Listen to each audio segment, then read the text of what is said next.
स्वामी समर्थ, जय जय स्वामी समर्थ.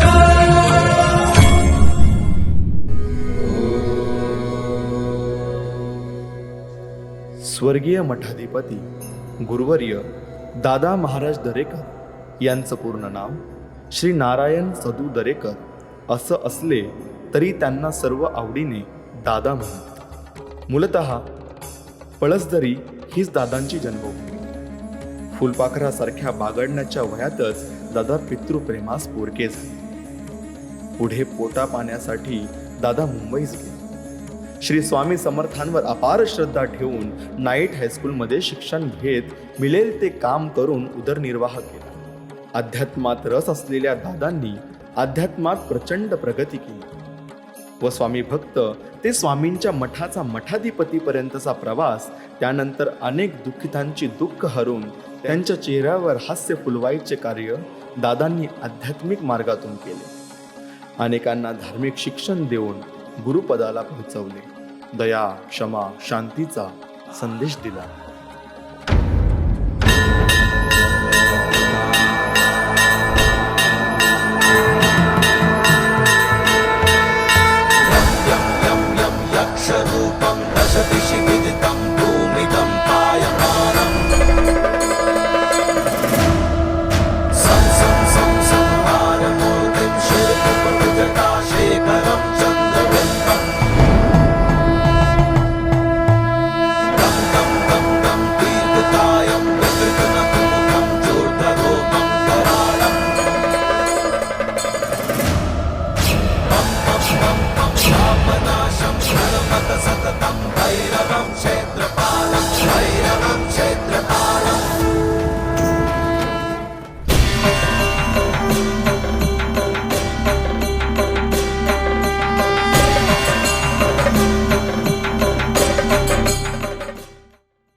सह्याद्रीच्या पर्वतरांगामध्ये बोर घाटाच्या पायथ्याशी वसलेले ठुमकदा पळसदरी हे गाव रायगड जिल्ह्यातील कर्जत तालुक्यातील असून चारी बाजूला पर्वतरांगा व मध्येच प्रशस्त तलावाच्या बाजूला असलेले हे गाव पावसाळ्यात जणू हिरव्यागार भांड्यात असल्याची भास होते. असा सौंदर्याचा वसा लाभलेल्या या गावात श्री स्वामी समर्थ सेवा केंद्र अर्थात श्री स्वामी समर्थांचा मठ आहे.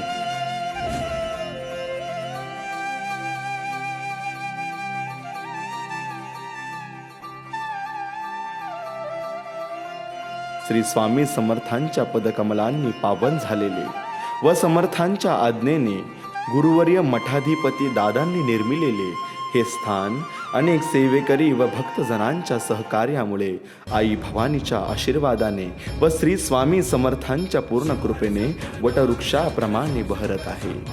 अनेकांना स्वामी कृपेची सावली आणि अनुभूती सुद्धा देत आहे.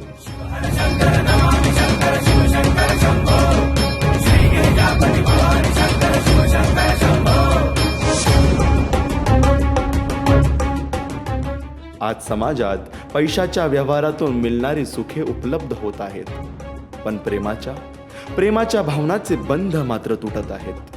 हे बंध जपण्यासाठी आपल्या आध्यात्मिक सांस्कृतिक ध्येयाने लोक प्रेरित होऊन एकोप्याने सुखाने नांदावेत ही मठाधिपती दादांची इच्छा होती.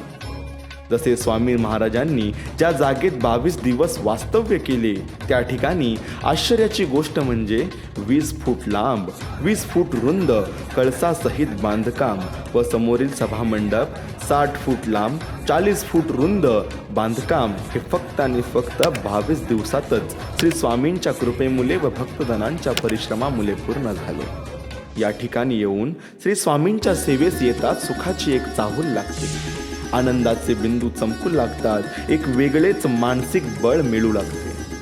श्री स्वामींना पूर्णपणे शरण येणाऱ्या भक्तांवर कृपा करून त्यांच्या व्यावहारिक गरजा पूर्ण करून मोक्षपदाला जाण्याचा मार्ग दाखवित असतात.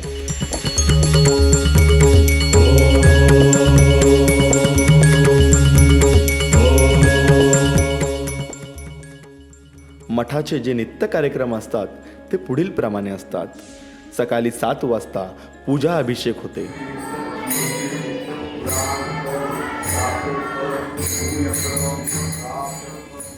मग दुपारी 12 वाजता आरती, भजन आणि गायत्री मंत्राचा उच्चार होतो.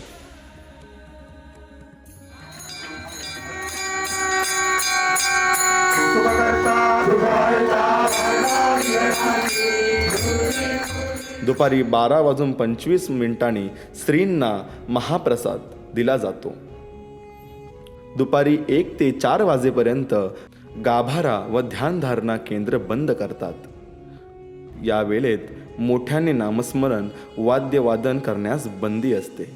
शांतपणे जप मनातल्या मनात नामस्मरण, मानसपूजा करू शकता. संध्याकाळी 4 वाजता गाभारा पुन्हा उघडला जातो आणि नित्यकाळाची सायंपूजा होते. संध्याकाळी 7 वाजता धूप आरती होते. रात्री 8 वाजता आरती आणि शेज आरती होते. रात्री 8:20 गाभारा व मठ बंद करण्यात येतो. हे सर्व ठरलेल्या वेळेपेक्षा 1 मिनिट देखील मागे पुढे जात नाही. त्यासाठी या ठिकाणी सतत वावरणारे स्वामी भक्त पराकाष्ठा करीत असतात.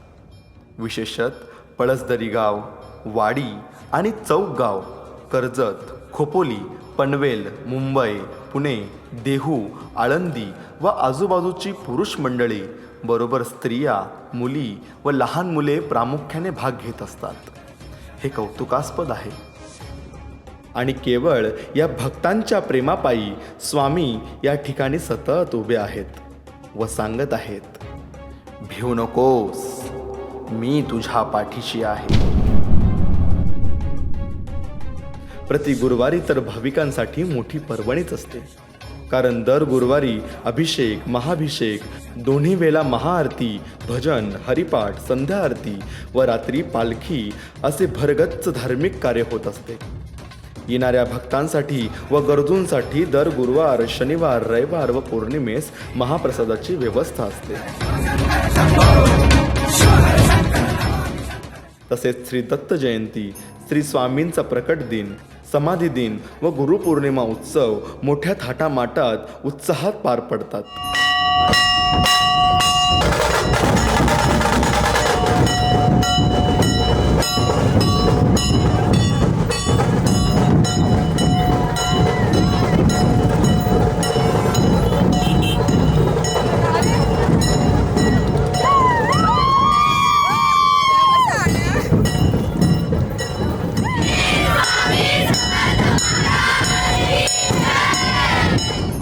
श्री अक्कलकोट स्वामींच्या दर्शनाचा लाभ घेऊन आपले जीवन सुखाच्या वाटेकडे, भक्ती मार्गाकडे तसेच मानसिक शांतता मिळवण्यासाठी पळसदरीच्या निसर्गरम्य ठिकाणी असणाऱ्या या मठाला आपण आवर्जून भेट द्यावी. श्री स्वामी समर्थ.